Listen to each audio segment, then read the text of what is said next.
మొదలెడదామా? Hello guys, మళ్ళా మనం మరీ సరికొత్త వీడియోతో వచ్చేసాం. ఈసారి మనము సిఎస్కే వర్సెస్ డీసీకా స్కోర్ కార్డ్ చూస్తున్నాం. ఈ రోజు ఏం జరుగుతుందో, హైలైట్స్ ఏందో, వాళ్ళు ఎలా ఆడారో నేను చెప్పబోతున్నాను. ఏమంటావు జిలేబీ? ఇప్పుడు చూసుకుంటుంటే మన సిఎస్కే వర్సెస్ డీసీ మ్యాచ్ ఈరోజు జరిగిన మ్యాచ్ని పరిశోధన ఇస్తున్నాం మనం. ఈరోజు సిఎస్కే ఫ్యాన్ కింద సిఎస్కే టీ షర్ట్ కూడా వేసుకుని వచ్చాను. అంటే సిఎస్కే ఫ్యాన్ కాదు కానీ సిఎస్కే టీ షర్ట్ వేసుకుని వచ్చాను. చూద్దాం ఇలాంటి అంటే ఎవరు. ఇలాంటి ఈరోజు దేశ సిఎస్కే ద్రోహుల వల్లనే సపోర్టా సగం దేశాలు నాశనం జిలేబీ. అవుతున్నాయి. ఈరోజు సిఎస్కేకి సపోర్ట్ చేద్దాం మ్మ్. అనుకున్నాను, కానీ అది ఆట చూసేసరికి డీసీకి సపోర్ట్ అయిపోయింది. నాకు తెలిసి నువ్వు సపోర్ట్ చేసినందుకే పోయినట్టు. వద్దు, ఐ థింక్ సో. నువ్వు సిఎస్కేకే సపోర్ట్ ఇవ్వు. చాలా మాట్లాడుకోవాలి. ముందుగా ఫస్ట్ డీసీ వచ్చేసి టాస్ గెలిచింది, బౌలింగ్ తీసుకెళ్ళి అక్కడి వరకు ఓకే. అంతా బాగుంది. బ్యాటింగ్ తీసుకెళ్ళి సారీ డీసీ వచ్చేసి బ్యాటింగ్ తీసుకెళ్ళింది. ఇక్కడ ఫస్ట్ బ్యాటింగ్ వికెట్ స్కోర్ పడినప్పుడు కార్డు డీసీది. ఫస్ట్ వికెట్ పడినప్పుడు అయిపోయింది. అంత బౌలింగ్ బాగా వేస్తున్నారు. ఫస్ట్ సిఎస్కే బౌలింగ్ అయితే చెప్పుకోవచ్చు బాగానే ఉండే ఇప్పటి వరకు, కాబట్టి బాగా వేస్తారు. కొంచెం స్కోర్ అంత పోదాం అనుకున్నాం, కానీ కేఎల్ రాహుల్ పిచ్చ ఫామ్ లో ఉండే. మొన్న ఛాంపియన్స్ ట్రోఫీ ఎప్పుడు ఫుల్ ఫామ్ లో ఉండే, ఇప్పుడు ఫుల్ ఫామ్ లో ఉండే. ఇప్పుడు నాకు లక్నో వాళ్ళని చూసి ఏడుపు వస్తుంది. పాపం వాడు ఓనర్ వాడు వీడిని వదులుకున్నాడు, బాధేస్తాను. లాస్ట్ టైం కరెక్టే. ఏమో తిట్లు తిట్టాడు, అప్పుడేమో బాధపడుతూ ఉంటారు. ఇప్పుడు అక్కడ పెద్ద తిట్టనిక బొక్క రిషబ్ పంత్ పెడతాడు. ఉన్నాడు. వాడు వాడు ఏమనంటావు, వదిలే నన్ను వదిలేసి అంటాడు. అయిపోయి సరే, ఇక్కడ ఇంకోటి కూడా చెప్పాలి. ఏంటంటే డీసీ పవర్ ప్లేయర్లో స్కోర్ బాగా కొట్టింది. వికెట్ ఇమీడియట్ గా ఫస్ట్ ఓవర్లోనే పడింది, కానీ కంబ్యాక్ పవర్ ప్లేయర్ రన్స్ బాగా కొట్టింది. అంటే స్పిన్నర్స్ రాకముందే మాక్సిమం రన్స్ స్కోర్ చేసింది. అక్కడ అడ్వాంటేజ్ అయింది డీసీకి. నువ్వేమంటావు తర్వాత జిలేబీ? స్లో పేజ్ పోయినా వాళ్ళ స్కోర్ ఇది 180+ తీసుకుపోనికే ఈజీ అయింది వాళ్ళకి. అంతేనా, కేఎల్ రాహుల్ కొంచెం గట్టిగా లాగాడని చెప్పాలి. అంతే, బాగా లాగాడు. కేఎల్ రాహుల్ వల్ల స్కోర్ స్టడీ అనేది ఇన్నింగ్స్. చాలా పైకి వెళ్ళింది. కేఎల్ రాహుల్ ఒక ఎండ్ ఉండిపోయాడు, మిగతా ఎండ్ వచ్చేటోళ్ళు చూడు. ఇక్కడ 20 balls 33, 14 balls ఉమ్. 21, 15 balls అక్కడి 20. నుంచి అంటే స్లో అయిపోయింది, చూసుకుంటే అక్కడి నుంచి స్లో అయిపోయింది మొత్తం. అంటే చెన్నై పిచ్ మీద ఇలా ఆడుకుంటూ వెళ్ళడం చాలా బాగుంది. అంటే గ్రేట్ ఆ. యాక్చువల్ గా. చెన్నై అందుకే పిచ్ లో కేఎల్ రాహుల్ 150 కన్నా వెళ్ళగలడు. స్ట్రైక్ రేట్ ఎక్కువ పోవడం కష్టం. మాక్సిమం 150 టచ్ చేస్తుంది. అలాంటిదే కేఎల్ రాహుల్ 150 తీసుకెళ్ళాడు చాలా ఎక్కువ అది. ప్లస్ జిలేబీ. ఎవరో త్రిస్తనా ఎవరు అబ్బాయి అవుతాను, నాకు అంత ఐడియా లేదు. కానీ ఈ మంచి స్ట్రైక్ రేట్ బాగుంది, అవుట్ కూడా కాలేదు, లాస్ట్ వరకు బాగా కొట్టినాడు. ఈ మంచి కొంచెం స్కోర్ లాస్ట్ లో కొంచెం ఎక్కువ రాని కారణం కూడా ఈ మంచి. లాస్ట్ లో వచ్చిన క్రిస్టియన్ లేటెస్ట్ గా స్టబ్స్ వచ్చిన యాక్చువల్ గా మంచి finisher. South Africa wicket keeper. వచ్చాడు, స్టైల్ గా ఫినిష్ చేశాడు, వెళ్ళిపోయాడు. ఇంకా సిఎస్కే అన్న వచ్చాడు, బౌలింగ్ విషయానికి కొట్టాడు, వస్తే స్ట్రైక్ రేట్ పెంచాడు, రిపీట్. చెప్పుకోవాలి. ఎకనామీ లీస్ట్ లో అది లీస్ట్ 6 ఉంది.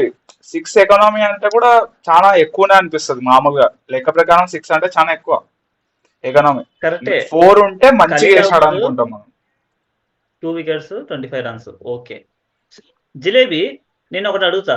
ఇప్పుడు సిఎస్కే బౌలింగ్ లా ఏ తప్పు జరిగింది అనుకుంటున్నావు నువ్వు? 180 రానికి స్కోర్ ఎవరు సరిగ్గా వేయలేదు బౌలింగ్. నేను అనుకోవడం అశ్విన్ వికెట్ కూడా తీయలేదు ఒకటి. అంటే అశ్విన్ 3 overs 3 21 ఓవర్లు ఓకే వేసాడు కదా. అశ్విన్. నార్మల్ గా తీసే అతనే కదా, తీసే బౌలరే కాబట్టి ఒక ఆ వికెట్ అయినా ముఖేష్ రావాలి చౌదరి అశ్విన్ కి. ఎవరప్ప, ఆ ముఖేష్ నెక్స్ట్ చౌదరి ఎందుకు ముఖేష్ 50 రన్స్ చౌదరి ఇచ్చాడు చూడు, 4 50 ఓవర్లలో? runs. అదే కదా ఇది నేను ఇక్కడ ఇప్పుడు చూస్తున్నా. దెబ్బ మీద దెబ్బ అయింది. ఎకనామీ 12 నేను కూడా అదే దాటింది. చెప్పాలనుకుంటున్నా. మొత్తం మ్యాచ్ లో ఏమైందంటే సిఎస్కే బలమైంది స్పిన్నర్స్, కానీ ఇక్కడ ఆ, ఏంది ఇది చూడు.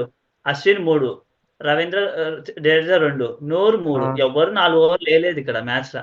స్పిన్ అవును. బౌలింగ్ పెట్టుకొని 4 ఓవర్లు వేయలేదు. ఫాస్ట్ బౌలర్ కి 4 ఓవర్లు ఇచ్చాడు, అక్కడ 50 రన్లు వచ్చాయి. అది అక్కడ దెబ్బ పడింది సిఎస్కేకి. నేను ఇది మెయిన్ రీజన్ అంటాను అయితే. మీరేమంటారు? అంతే కదా మరి. ఇది ఏంటి మరి 50 రన్లు అంటే మాటల, అది ఐపీఎల్ లో, అది కూడా 4 ఓవర్లకి. ఉమ్. ఇంకా దీని తర్వాత యాక్చువల్ గా ఢిల్లీ అయితే మంచి స్ట్రాటజీతో వచ్చింది. ఎలా అటాక్ చేయాలో అలా అటాక్ చేసింది. మంచి బ్యాటింగ్ తో వచ్చింది, మంచి కొట్టింది. ఇప్పుడు సిఎస్కే బ్యాటింగ్ విషయానికి వస్తే ఫస్ట్ ఓవర్ లో 10 రన్స్ వచ్చినాయి. 10 రన్స్ వచ్చిన తర్వాత నేను షాక్ అయినా. తర్వాత ఓపెన్ చేసి చూస్తే వాళ్ళు కొట్టిన రన్స్ కాదు అవి, అవి ఎక్స్ట్రా రన్స్. అంటే ప్యాడ్ కి టచ్ అయ్యి వాళ్ళు తీసుకోవడము, నో బాల్ వేయడము, వీటి వల్ల వచ్చినాయి మాకు. ఫస్ట్ ఓవర్ లోనే నో బాల్ వేసి నాకు సిఎస్కే కొడుతుందేమో అనిపించా, డీసీ వాళ్ళు సరిగా బౌలింగ్ వేస్తలేరు అని. ఒక ఫ్యాక్ట్ ఉంది. 2019 నుంచి ఇప్పుడు వరకు లేటెస్ట్ మ్యాచ్ వరకు సిఎస్కే 180+ స్కోర్‌ని ఎప్పుడు చేజ్ చేయలేదు. ఇదొక వరస్ట్ రికార్డ్ సిఎస్కేకి. అది అలాగే కంటిన్యూ అవుతుంది. దానికి కారణం ఏంటి అంటే సిఎస్కే మెయిన్ వాళ్ళ బ్యాటర్స్ ఎవరు ఇంటెంట్‌తో ఆడట్లేదు. అంటే కొంచెం లూజ్ బాల్స్‌ని అంటే గుడ్ బాల్స్‌ని కొంచెం బౌండరీస్‌కి పంపాలా. కానీ పంపట్లేదే. ఓన్లీ ఎంతున్నా runs, runs, runs, strike rotate అంతే. ఇక్కడ ఏమంటే స్టార్టింగ్ చూసావు, పడిపోయా వెంట పడిపోయి అలా వికెట్లు. తర్వాత విజయ్ శంకర్ కొంచెం ఆపాడు, కొంచెం 69 దాకా వచ్చి. విజయ్ శంకర్ ప్రతిసారి కొంచెం రచిన్ రవీంద్ర ఆడుతుండే ఎక్కువ ఓవర్ల హ్మ్. వరకు, అతను నిలబడుతుండే, మిగతా వాళ్ళు అవుట్ అయిపోతున్నా ఇతను కొంచెం నిలబడి స్కోర్ తెప్పిస్తుండే. ఈసారి ఫస్ట్ వికెట్ ఇతుందే పడిపోయింది. యాక్చువల్‌గా పవర్ ప్లేలో 3 వికెట్స్ పడినాయి. పవర్ ప్లేలో స్కోర్ రావట్లేదు. అవును. చెన్నైకి మెయిన్ ప్రాబ్లమ్ పవర్ ప్లేలో స్కోర్ రావట్లేదు. రెండో విషయం ఏంటంటే వచ్చినోళ్ళు వచ్చినట్టు డాట్ బాల్స్ ఎక్కువ ఆడుతున్నారు. అంటే హిట్టింగ్ లేదు. ఒక్కసారి మీరు ఈ మొత్తం బ్యాటర్స్ సిక్సెస్ చూడండి ఇక్కడ. మొత్తం కలిపి చాలా ఎన్ని రేర్ కొట్టారు? ఆప్షన్. ఒక టీ20 మూడు మ్యాచ్‌లో 3 మూడు సిక్స్లు సిక్సర్లు. ఇక్కడ ఫోర్స్ చూడు. 1, 2, కొట్టింది 5, విజయ్ 6, శంకరే ఎక్కువ 7, 8, కొట్టాడు, 9. 5. అంటే ఒక టీ20 మ్యాచ్‌లో 10 ఫోర్‌లు కూడా లేవు. కనీసం 5 సిక్స్‌లు లేవు మొత్తం మ్యాచ్‌ల. కాదు, అంత స్ట్రైక్ విజయ్ రేట్ కూడా శంకర్ చాలా లో కొట్టిన ఉంది. విజయ్ శంకర్ స్ట్రైక్ రేట్ కొట్టిన కూడా 4లు మిగతా వాళ్ళు అందరూ కలిపినా కూడా రాలేదు. 150 కాదు, 130 కూడా దాంట్లో స్ట్రైక్ హ్మ్. రేట్ వేయడం. ఇంకా ఇక్కడ ప్రాబ్లమ్ ఏందంటే విజయ్ శంకర్ గురించి. విజయ్ శంకర్ గురించి ఒక మాట చెప్పాలా. ఏంటంటే 3 వికెట్స్ పడ్డాక వచ్చాడు. అంటే సెకండ్ వికెట్ పడ్డాక ఇమ్మీడియేట్‌గా వచ్చాడు. ఫస్ట్ బాలే ఔట్. కానీ రివ్యూ తీసుకోలేదు ఢిల్లీ. సర్వైవ్ అయ్యాడు. తర్వాత ఒక క్యాచ్, డ్రాపు, స్టంపింగు, మిస్సు ఇలా ఛాన్సెస్ వచ్చాయి. కానీ అవును. 40 బాల్స్ ఆడేంత వరకు 40 బాల్స్‌కి 40 రన్స్ కొట్టాడు. మొత్తం మ్యాచ్ అంతా ఇంగ అయిపోయింది. ఢిల్లీ గెలిచిందన్న తర్వాత ఆ రన్స్ ఒక 20 రన్స్, 30 రన్స్ ఫాస్ట్‌గా కొట్టాడు అంతే. అందుకు ఆ స్ట్రైక్ రేట్ వచ్చింది. అంటే ఈడ విజయ్ శంకర్‌ది కూడా అంటే ఆడుతున్నాడు గానీ 100 స్ట్రైక్ ప్రతి బాల్ ఒక్కొక్క రన్ కొడుతూ పోతే అది టీ20 మ్యాచ్ ఎలా అయితది చెప్పు? మీరేమంటారు? వన్డే అవుతుంది. వన్డే మ్యాచ్ అది. హ్మ్. వన్డే మ్యాచ్ మళ్ళా ఇది గోటి. ఇది ముఖ్యంగా జిలేబీ కాడ కదా అనుకుంటున్నాను, ఎందుకంటే కొంచెం సిఎస్కే కి సపోర్ట్ చేయాలనుకున్నాడు కదా. ఇప్పుడు ఈ నెంబర్లలో ఏ నెంబర్ నుంచి 7 తీసారో చూడాలని నేను కూడా కుతూహలంతో ఉన్నా. ఏమన్నా చెప్పదలుచుకున్నారా? 7 మై ఫేవరెట్ నేను ఇస్ గూడా 69. ఏమనంటే 7 వస్తుంది. ఆ 7 ఎక్కడి నుంచి వస్తుందో చెప్పాలి. 7 అంటే ఏమనంటే 7. చెప్పండి. చెప్పాలా? శివం దుబే స్కోర్ ఎంత? 7 దుబే. ఓకే. 18. ఓకే, 8-1 అని చెప్పాకు నువ్వు. 8-1 ఎంత? నాకి 7 ఓవరాల్ చాలా స్కోర్ కావాలి, కరెక్ట్. పర్సెంట్ కాదు. ఓవరాల్ స్కోర్ నుంచి తీయాలి సరే, మీరు. ఆ ఎక్స్ట్రాస్ లెక్కన ఎక్స్ట్రాస్ చూస్తే ఎన్ని? హ్మ్, చెప్పు. ఢిల్లీ ఎక్స్ట్రాస్ ఎన్ని ఇచ్చింది? 18 ఇచ్చింది. ఓహ్! ఓహ్! ఓహ్! ఓహ్! చాలా ఇదిగో ఇలా చెప్పుకొని ఇవి వరుసగా 3 ఇవి లైన్లు అరే, కొట్టేసారు. సిఎస్కే మంచి టీం రా మామూలుగా. నేను కూడా ఒప్పుకుంటా. సిఎస్కే మీద ఇంట్రెస్ట్ ఆ, పోనికి కారణాలు ఏంటివి చెప్పేదా నేను. ఫస్ట్ విషయం, అది ఏం సంబంధం ఉన్నా లేకున్నా ఏమన్నా 7 తాలా ఫర్ రీజన్ అంటారు. ఆ ఒక్క పదం వల్ల, ఆ పదం ఎక్కువ సార్లు వాడితే ఆయన కూడా బ్యాడ్ అయిపోయినాడు. ధోని కూడా బ్యాడ్ అనిపిస్తున్నాడు ఇప్పుడు చూస్తున్న వాళ్ళకి. అరే ఇంకోటి రిటైర్ చెప్పాలా? అయినా ఇంకోటి కారణంగా చెప్పాలా? అట్లా ఉంది సిచ్యువేషన్. ఇప్పుడు ఆ మనిషి వల్ల గెలిచినా గెలిచకుండా క్రెడిట్ అంతా ఆడిపోతుంది. అవును, మరి లాస్ట్ కి వచ్చి అక్కడికే పోతుంది లాస్ట్ లో మొత్తం వచ్చి క్రెడిట్. లాస్ట్ లో వచ్చి గెలిపిస్తే మ్యాచ్ మరి అలాగే అలాగే అంటారు కదా మరి. లాస్ట్ లో లాస్ట్ లో వచ్చి గెలిపియడం, ఓడిపోతే ఏమా కాదు. వికెట్లు లాస్ట్ లో పడిపోతాయి. వచ్చి ఉమ్, లాస్ట్ లో వచ్చి ఓడిపోయాను అనుకో, ఇదేంటి ధోని బ్యాటింగ్ చూసాను అంటాం. అదే లాస్ట్ లో వచ్చి గెలిపించాను అనుకో, ధోని వల్ల గెలిచాను అంటాం. ఇక్కడ ఇదేరా ధోని ప్రాబ్లం. ధోని అయితే కామన్. ధోని ఇదే ఈజ్ ప్రాబ్లం కామన్. అది. అంతేనా? ఇదే ఇక్కడ ప్రాబ్లం. బేరాలు లేవమ్మా. ధోని కామన్ ఇక్కడ. సరే నువ్వు ధోని అంటున్నావు కదా! నేను ధోని గురించి మాట్లాడతా. ధోని ఎప్పుడు 26 వచ్చాడు తెలుసా? బాల్ 12th ఓవర్‌లో వచ్చాడు. 8 ఓవర్స్ ఉన్నాయి. అవును. 8 ఓవర్స్ ఉన్నాయి ధోని చేతిల. మ్యాచ్ గెలిపించే ఛాన్స్ ఉంది. అట్‌లీస్ట్ దగ్గరకొచ్చే ఛాన్స్ ఉంది. ధోని 4, 6 ఎప్పుడు కొట్టాడో తెలుసా? 18థ్, 20థ్ ఓవర్, 17థ్ ఓవర్ కొట్టాడు. అంటే ఎండింగ్స్ లో కొట్టాడు. మ్యాచ్ దాదాపుగా అయిపోయిన తర్వాత కొట్టాడు. అంటే Dhoni only rotate strike singles. Dhoni వల్ల ప్రాబ్లం కూడా ఇదే. సిఎస్కే ఆ, ఓడిపోనికి కారణం వాళ్ళ బ్యాటర్స్ ఫస్ట్. బౌలింగ్‌ల స్పిన్నర్‌లతో ఏపీయలేదు. అక్కడ బ్యాటింగ్‌ల ఒక అక్కడ ఒక ఇంకేంట్లేదు. నెగిటివ్ అయిపోయింది. స్పిన్నర్తో అయిపోయిన వల్ల ఒక నెగిటివ్ అయిపోయింది అక్కడ. ఇంకోటి ఇక్కడ బ్యాటర్స్. మెయిన్ అయితే ప్రాబ్లమ్ ఫస్ట్ బ్యాటర్స్‌దే ఉంది నన్నడిగితే. ఎందుకంటే బ్యాటర్స్ అయితే కొట్టాల్సిందే అది. ఎందుకంటే కనీసము అరే చూడు, అసలు ఎవ్వరికీ 130 స్ట్రైక్ రేట్ లేదు. ఇంత ఘోరమైన బ్యాటింగ్ నేను ఎప్పుడు చూడలేదు. 130 మినిమమ్ టీ20లో 130 స్ట్రైక్ రేట్ లేదు ఎవరికీ ఈడ. మొత్తం ఇన్నింగ్స్‌లా.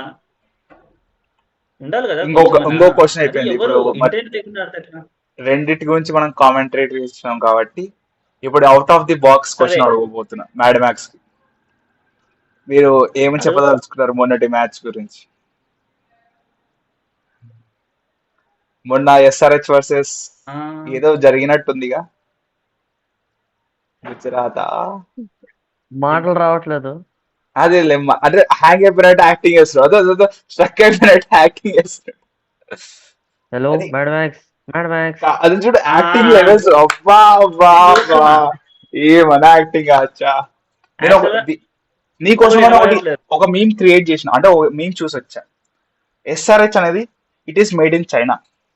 అగర్ చలా తో ఇప్పుడు ఎస్ఆర్‌హెచ్ చాంద్ గురించి తక్ చలేగా, మాట్లాడట్లేదు. నైతో శామ్ తక్ చలేగా. దీని అర్థం తెలుగులో చెప్తాడు. ఒకవేళ పని చేస్తేనేమో చంద్రుడి వరకు పోతుంది, పని చేయకపోతేనేమో సాయంత్రం వరకే పని చేస్తుంది.